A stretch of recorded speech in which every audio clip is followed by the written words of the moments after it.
I'm Michael Sarnoski. I'm the writer-director of Quiet Place Day One. Initially with New York, I feel like we've seen a lot of kind of New York destruction, New York invasion movies, so I thought it would be fun to play in that sandbox. New York disaster films are like a genre in and of themselves, so it was fun to kind of find a little niche in that. And then naturally, New York is an extremely loud place, so we spend the first 25 minutes of the movie kind of in New York as it is, and it's loud and noisy and there's so much life, and then being able to switch over into the kind of quiet version, the introspective version, is going to be really fun because you will know what you have lost in that process. The main thing was just being very focused on her point of view, and so the scares came naturally through that. I tried hard not to like force anything into that. It was just, okay, she's figuring out this world and she's exploring it, and as she figures it out, here are the things that would jump out at her and be upsetting or startling or terrorizing.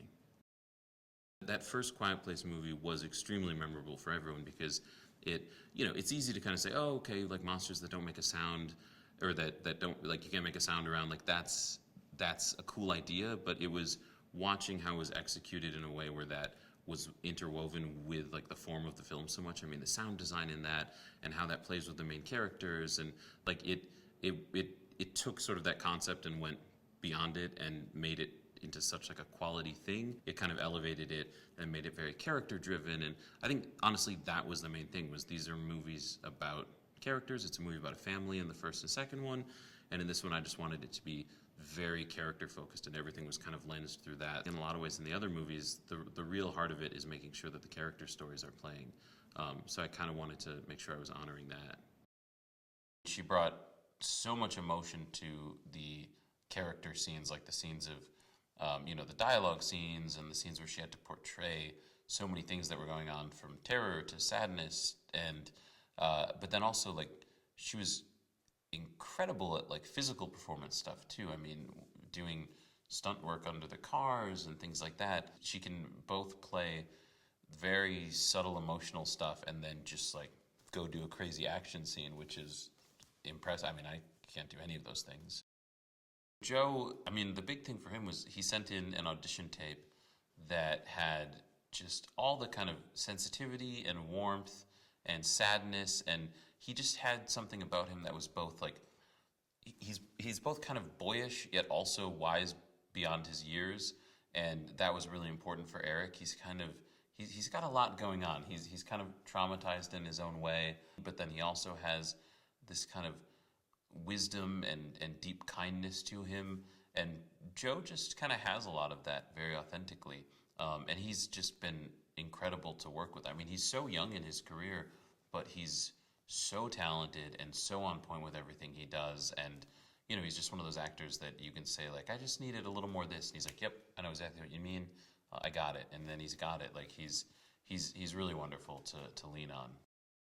I mean, Alex Wolff, I loved working with him on my last movie, Pig. I knew I would love working with him on this. I did.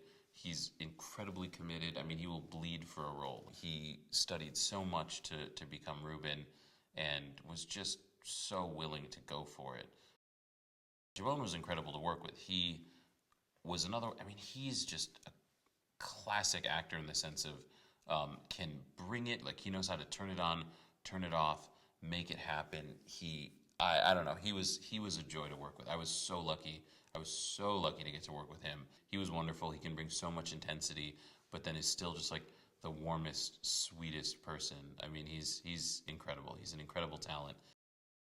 I think New York is a central character in this movie. I think everyone in the movie has their own specific relationship to the city. I think the movie plays off of the audience's relationship to the city. I mean, even initially in thinking about this movie, it was about, okay, there are so many movies about New York, especially New York invasion and destruction movies. That's become kind of an iconic cultural thing. There is very much this sense of everyone has their own vision of what New York is. It's kind of relying on the fact that the audience has their own idea of what New York is, and then presenting this sort of specific version that is lensed through Sam's character.